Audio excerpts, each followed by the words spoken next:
thing that happens when you fast that does not happen when you eat 3 meals a day is that your energy metabolism shifts so that you start burning fats. And you produce what are called ketone bodies. Ketone bodies are very good for your brain, and I'll talk about that in a minute. Okay, why does fasting bolster brain power? Fasting is a challenge to your brain.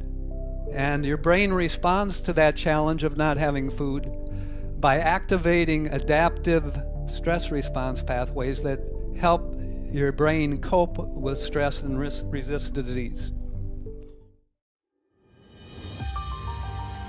Selama ini, sebagian orang mungkin menganggap puasa merupakan salah satu ritual yang dijalani untuk memenuhi tuntunan agama atau tradisi semata. Banyak yang telah mengetahui manfaat puasa untuk kesehatan, mulai dari menurunkan berat badan, menjaga kesehatan jantung, meningkatkan metabolisme tubuh, menstabilkan gula darah, bahkan terdapat penelitian yang menunjukkan bahwa puasa bermanfaat untuk mencegah pertumbuhan sel-sel kanker. Pada agama dan kepercayaan tertentu, puasa tidak hanya menahan masuknya makanan dan minuman ke dalam tubuh dalam kurun waktu tertentu, tetapi juga dituntut untuk menahan emosi negatif, pikiran negatif, dan juga aktivitas seksual. Namun, banyak yang belum memahami mengapa hal tersebut juga perlu dilakukan dan apa makna di baliknya. Kebutuhan energi banyak terserap oleh otak, emosi negatif, dan aktivitas seksual. Jika merujuk pada hukum kekekalan energi yang menyatakan bahwa energi tidak dapat diciptakan dan dimusnahkan, tetapi hanya dapat berubah dari satu bentuk ke bentuk lainnya, maka dengan mengistirahatkan atau mempuasakan pikiran atau emosi negatif dan aktivitas seksual, energi yang besar di dalam tubuh dapat ditransformasikan dalam bentuk lainnya, di mana energi-energi yang terbuang sia-sia tersebut bisa Anda fokuskan untuk hal yang lebih produktif. Energi-energi tersebut akan bertransformasi menjadi ide-ide, pikiran-pikiran yang cemerlang, spirit, serta kekuatan yang menunjang kesuksesan Anda dalam segala hal. Sejak zaman Nusantara kuno, leluhur kita telah mengenal tradisi puasa dan berbagai macam jenisnya, dengan tujuan untuk meningkatkan energi spiritual, mencari ilham, ilmu kesaktian, kekuatan, dan lain sebagainya. Dan semuanya bermuara pada puasa sebagai salah satu syarat utama. Mengapa puasa begitu dahsyat dan memiliki pengaruh yang besar bagi kehidupan manusia? Mari kita bahas.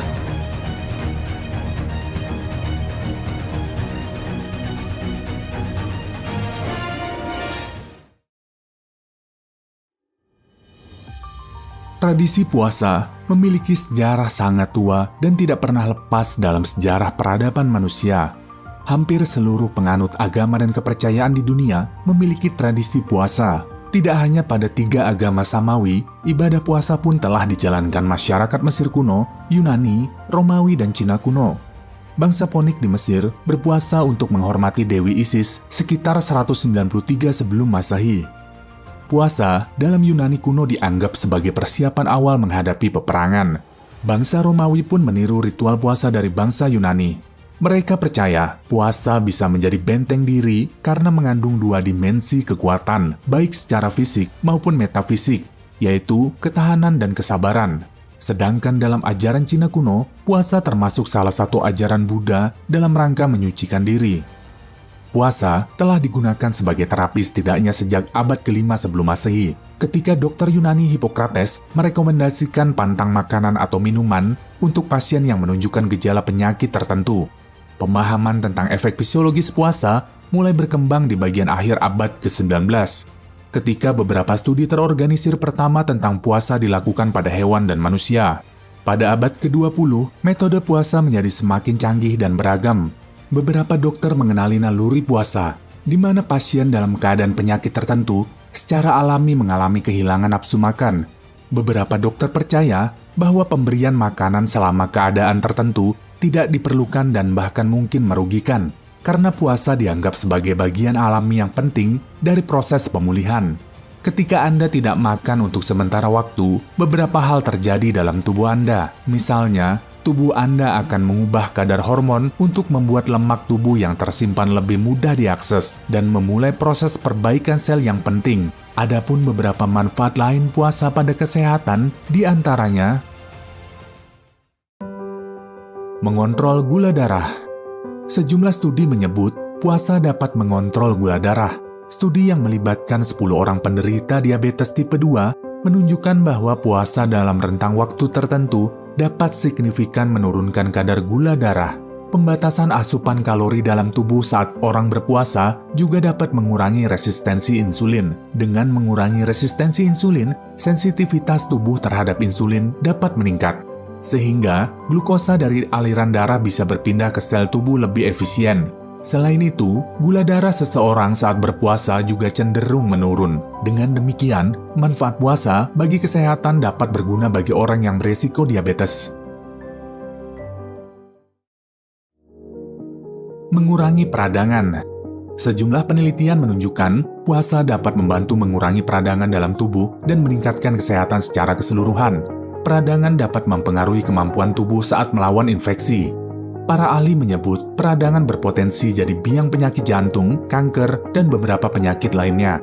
Studi kecil membuktikan tingkat peradangan seseorang yang berpuasa lebih dari 12 jam sehari dapat menurun secara signifikan. Meningkatkan kesehatan jantung. Penyakit jantung selama ini masih menjadi penyebab utama kematian di seluruh penjuru dunia. Studi yang melibatkan 110 orang dewasa dengan kelebihan berat badan menunjukkan puasa selama 3 minggu secara signifikan menurunkan tekanan darah, kadar trigliserida, dan kolesterol jahat dalam darah. Selain itu, penelitian pada lebih dari 4.000 orang juga membuktikan puasa dapat menurunkan penyakit jantung koroner dan diabetes, di mana tekanan darah, kolesterol, dan diabetes adalah faktor risiko utama penyakit jantung. Memperbaiki suasana hati. Setelah beberapa hari berpuasa, proses detoksifikasi fisik dan mental dalam tubuh dapat berjalan secara alami. Detoksifikasi fisik bisa terjadi karena racun yang tersimpan dalam lemak tubuh dapat terurai. Selain itu, puasa juga dapat meningkatkan hormon endorfin. Saat tubuh memiliki lebih banyak hormon endorfin, Anda bisa merasa lebih baik atau lebih bahagia. That happens when you fast that does not happen when you eat 3 meals a day is that your energy metabolism shifts so that you start burning fats. And you produce what are called ketone bodies. Ketone bodies are very good for your brain, and I'll talk about that in a minute. Okay, why does fasting bolster brain power? Fasting is a challenge to your brain, and your brain responds to that challenge of not having food by activating adaptive stress response pathways that help your brain cope with stress and resist disease. Menurut Dr. Mark Madsen, seorang profesor neurologi dari Universitas Johns Hopkins, puasa telah terbukti meningkatkan neurogenesis di otak. Neurogenesis adalah pertumbuhan dan perkembangan sel-sel otak maupun jaringan saraf baru. Tingkat neurogenesis yang lebih tinggi dapat meningkatkan kinerja otak, memperbaiki sel-sel memori, memperbaiki mood atau suasana hati, dan meningkatkan kemampuan berkonsentrasi.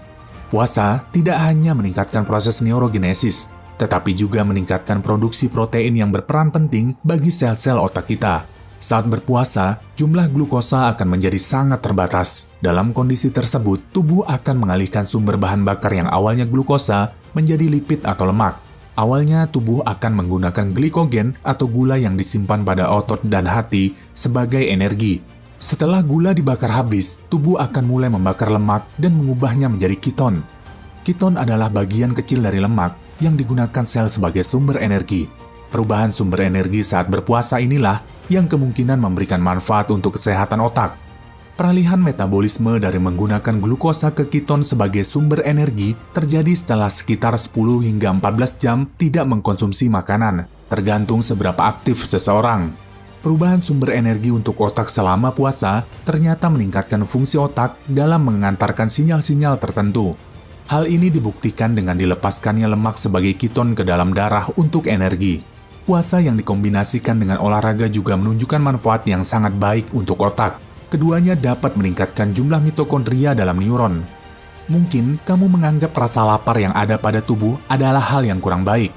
Namun, otak sebagai pusat pengatur rasa lapar juga mendapatkan manfaat akibat munculnya rasa lapar saat seharian berpuasa. Hormon lapar yaitu grelin akan memicu tubuh mengalami proses autofagi. Proses ini yang akan mendukung terjadinya penghancuran sel-sel tua yang ada pada otak, sehingga sel yang ada pada otak dapat dirombak dan menghasilkan sel baru yang masih berkualitas untuk menjalankan fungsi vital otak. Penelitian yang dilakukan kepada tikus yang menjalani diet puasa alternatif selama sebulan memiliki daya tahan yang lebih baik daripada tikus yang diberi makan setiap hari. Otak dan tubuh benar-benar bekerja lebih baik selama puasa. Fungsi kognitif, pembelajaran, memori, dan kewaspadaan semuanya meningkat dengan puasa.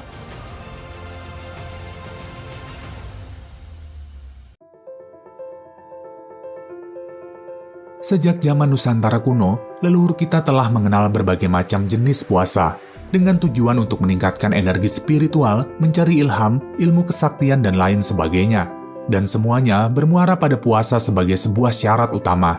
Dalam beberapa agama dan kepercayaan, yang dipuasakan bukan hanya makan dan minum, tetapi juga pikiran, nafsu, dan emosi. Saat menjalani puasa, kita dilarang meluapkan emosi negatif berlebihan, seperti marah, dendam, iri dengki, dan lain sebagainya. Tidak hanya emosi dan pikiran negatif, kegiatan seksual maupun pikiran-pikiran seksual juga dipuasakan.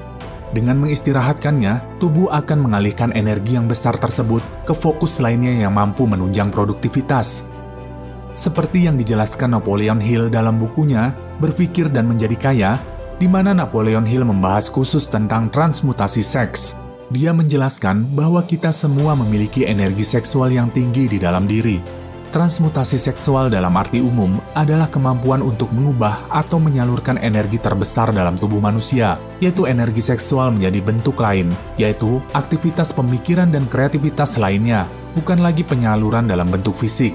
Ini sesuai dengan hukum kekekalan energi dalam ilmu fisika yang mengatakan bahwa energi tidak dapat diciptakan dan dimusnahkan, tetapi hanya dapat berubah dari satu bentuk ke bentuk energi lainnya. Jika kita mengumpulkan energi ini dan menggunakannya dengan imajinasi kreatif, menurut Napoleon Hill, kita akan bisa terlihat lebih mempesona dan menarik bagi orang-orang. Pesona ini dapat membantu memperoleh apa yang kita inginkan dengan meyakinkan orang-orang di sekitar kita. Energi seksual adalah salah satu energi manusia yang paling besar disebabkan intensitas dan daya dorong yang sangat kuat.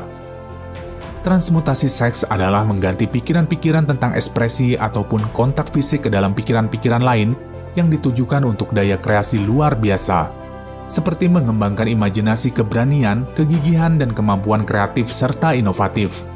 Mempuasakan semua pikiran negatif, emosi negatif, dan seks akan meningkatkan energi besar yang selama ini terbuang sia-sia ke arah positif untuk mempercepat produktivitas dan pencapaian kesuksesan. Dengan membiasakan diri dengan emosi dan pikiran positif, juga akan membawa diri kepada ketenangan dan kejernihan hati, serta mata batin dan intuisi juga akan semakin tajam dalam melihat suatu peristiwa.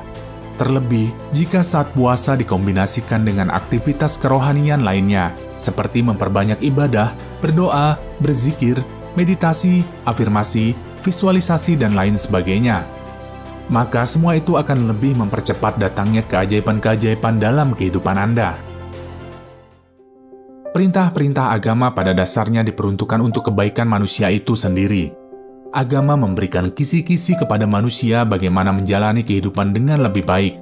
Jika dahulu manusia melakukan atas dasar iman tanpa mengetahui alasan secara pasti, seharusnya dengan berkembangnya sains dan terbukanya informasi, semakin menambah keyakinan kita terhadap Tuhan yang Maha Kuasa. Semoga info sederhana ini dapat bermanfaat bagi Anda.